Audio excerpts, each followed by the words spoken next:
এখানকার যেই fund collect হোক না কেন এটা পুরোটা তারা জুলাই শহীদ স্মৃতি ফাউন্ডেশনে দিবে। অনেকেই আসলে আমাদের শহীদ পরিবার এবং আহতদের পাশে দাঁড়াতে চাইবেন। উদ্দেশ্য যদি সৎ থাকে আমরা অবশ্যই তাদেরকে স্বাগত জানাবো এবং আমরা মনে করি বাংলাদেশের জনগণ হিসেবে এটি আমাদের দায়িত্ব যে আমাদের যারা শহীদ পরিবার রয়েছেন, আহত রয়েছেন তাদের পাশে দাঁড়ানো।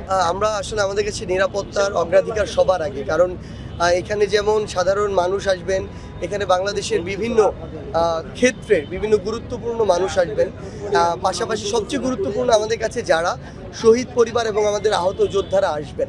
সো আমাদের সকলের কথা চিন্তা করে আসলে এখানে নিরাপত্তার একাধিক স্তর বিশিষ্ট নিরাপত্তা আছে। তো সবচেয়ে গুরুত্বপূর্ণ বিষয় হচ্ছে আমরা এখানে যারা আজকে আসছি, অংশগ্রহণ করছি, যারা উপভোগ করব, আমাদের নিজেদের দায়বদ্ধতা ঠিক থাকতে হবে। মানে আমাদের দ্বারা যেন এমন কোনো ঘটনার সৃষ্টি না হয় যেটা অপ্রত্যাশিত।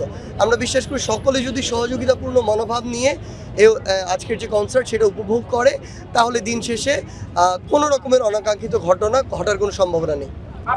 দেখুন, এই কনসার্টটা হচ্ছে কিছু আন্দোলনকারী তাদের জায়গা থেকে এই কনসার্টটা আয়োজন করেছে।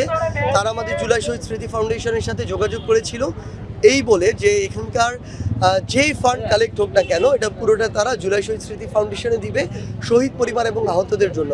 আমরা তাদের সদিচ্ছাকে অবশ্যই স্বাগত জানিয়েছি এবং তাদের যে প্রয়োজনীয় বিভিন্ন সহযোগিতা করার আমাদের জায়গা থেকে যতটুকু সম্ভব সেটুকু চেষ্টা করেছি।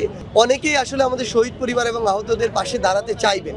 উদ্দেশ্য যদি সৎ থাকে আমরা অবশ্যই তাদেরকে স্বাগত জানাবো এবং আমরা মনে করি বাংলাদেশের জনগণ হিসেবে এটি আমাদের দায়িত্ব যে আমাদের যারা শহীদ পরিবার রয়েছেন, আহত রয়েছেন তাদের পাশে দাঁড়ানো।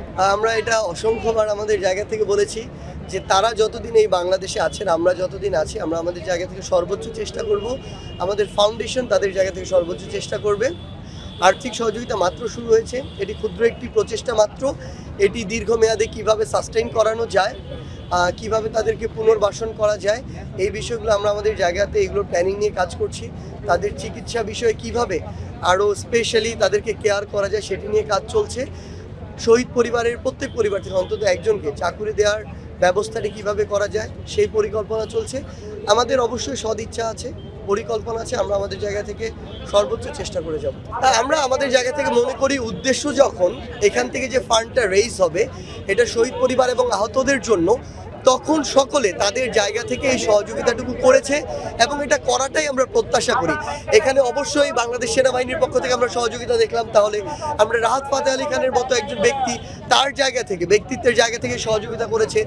সরকারের পক্ষ থেকে আজকে যে টোলটি যে ফ্রি করে দেওয়া হয়েছে যানজট কমানোর জন্য বা মানুষের সুবিধার জন্য, সেটিকে আমরা স্বাগত জানাই। আমরা মনে করি যে এরকম যে কোনো প্রসেস বা প্রক্রিয়া যেটি শহীদ পরিবারকে সামনে রেখে, আহতদেরকে সামনে রেখে করা হবে, আমাদের এরকম সকলের সহযোগিতা থাকলেই এগুলো সুন্দরভাবে করা সম্ভব এবং এই সহযোগিতার মানসিকতা আমাদের থাকা উচিত।